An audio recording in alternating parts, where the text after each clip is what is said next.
Notre invité, c'est Claire Brivet, les chargée de mission Arve Pur 2018 au SM3A. Arve Pur, c'est un programme ambitieux mis en place avec et par des partenaires institutionnels, publics et privés, dont l'objectif, si on le devait résumer en une phrase, c'est de réduire les micropolluants dans l'eau. Bonjour Claire Brivet. Donc, bonjour. Le SM3A, d'abord, pour que tout le monde comprenne, si on peut résumer ça d'une phrase. Oui, donc le SM3A, c'est le syndicat mixte d'aménagement de l'Arve et ses affluents. Alors, donc je parlais de ce programme Arve Pur 2018. Il y a déjà eu un premier programme Arve Pur 2012 qui continue jusqu'en 2018. Quel est véritablement l'objectif ?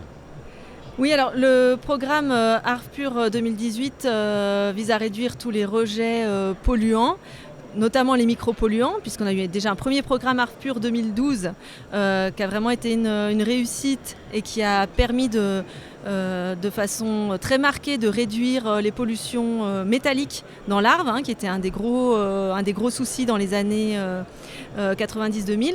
Et puis aujourd'hui, Arve Pur 2018 va plus loin, s'intéresse globalement aux rejets de micropolluants et s'élargit aussi à la fois sur le territoire, puisqu'aujourd'hui l'opération s'adresse à toutes les entreprises qui sont sur le grand bassin versant de l'Arve, c'est-à-dire 106 communes. Et puis également en termes d'activités intéressées, on n'est pas centré que sur le décolletage, mais sur tout type d'activité qui peut générer des substances non domestiques, on va dire, tout ce qui est fluents non domestiques, dont des rejets particuliers d'hydrocarbures, de phytosanitaires, de solvants, détergents, etc. Et pour toutes les entreprises, c'est un programme d'accompagnement technique, financier, d'audit et jusqu'au bout. Oui, tout à fait. C'est un package global. Donc, c'est la spécificité d'Arve Pur, c'est qu'on a des chargés de mission Arve Pur qui sont à disponibilité des entreprises qui veulent s'engager dans cette démarche. Donc, on vient les rencontrer, on fait le diagnostic du site avec eux, on voit quelles sont les bonnes pratiques qu'elles pourraient mettre en œuvre déjà pour améliorer certains points noirs ou possibilités de rejet. Et surtout, on identifie avec elles, dans le cadre de leur projet, quels sont les équipements complémentaires qui pourraient permettre de réduire les rejets, que ce soit certains pré-traitements ou certains aménagements qui permettent on va parler très concrètement, ça peut être des couvertures de bennes à copeaux, des pré-traitements d'effluents lessiviels, etc.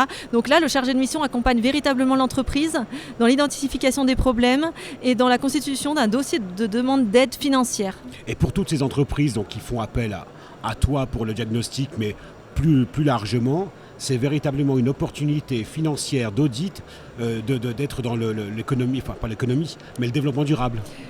Oui, tout à fait. L'accompagnement qui est proposé vise à faire des aménagements qui permettent de réduire les pollutions, mais qui sont aussi des voies d'amélioration pour l'entreprise, vraiment pour valoriser aussi l'entreprise dans son engagement environnemental, également dans une filière de production qui est respectueuse et qui peut être valorisée aussi auprès de sa clientèle.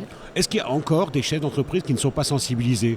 Là, on se projette jusqu'en 2018, mais aujourd'hui, 2016, est-ce qu'il y a encore des chefs d'entreprise qui ne sont pas sensibilisés ? On les rencontre tous les jours sur ces radios, on le voit que c'est de moins en moins, mais est-ce qu'il y en a encore ?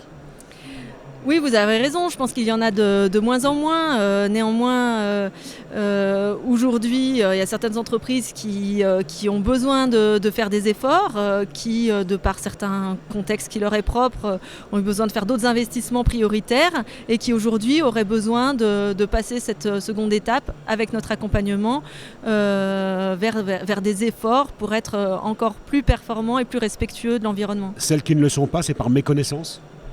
En partie, oui.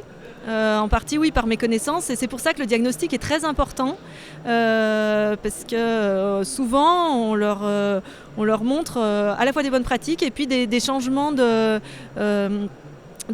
process qu'elles pourraient faire et qui peuvent aussi bénéficier au confort des salariés de l'entreprise. On peut penser à tout ce qui est filtration des brouillards d'huile, par exemple, dans le milieu du décolletage. Voilà, et donc la technicité sur ce point de vue environnemental, toutes les entreprises ne l'ont pas forcément en interne, selon la taille de l'entreprise. Et à ce moment-là, l'accompagnement qu'on propose peut vraiment leur apporter une aide. Jusqu'à ce jour, 400 entreprises ont été diagnostiquées, 150 ont été financées. Oui. Il y a de la place pour d'autres ? Oui, tout à fait, et d'autant plus dans ce nouveau contrat, puisque cette nouvelle signature a permis de réactualiser, remettre une enveloppe de l'agence de l'eau, qui est le principal financeur de cette opération, et qui a même été augmentée, puisque aujourd'hui sur ARFPUR 2018, on est sur 10 millions d'euros de l'agence de l'eau, qui est mis à disposition des entreprises pour réaliser ces améliorations. Merci infiniment Claire Brivet, chargée de mission au SM3A, et renseignez-vous sur sm3a.fr. sm3a.org, voilà, avec tous les contacts des chargés de mission ARFPUR, que ce soit au SENDEC ou auprès des collectivités. Merci, et sur cradio.fr.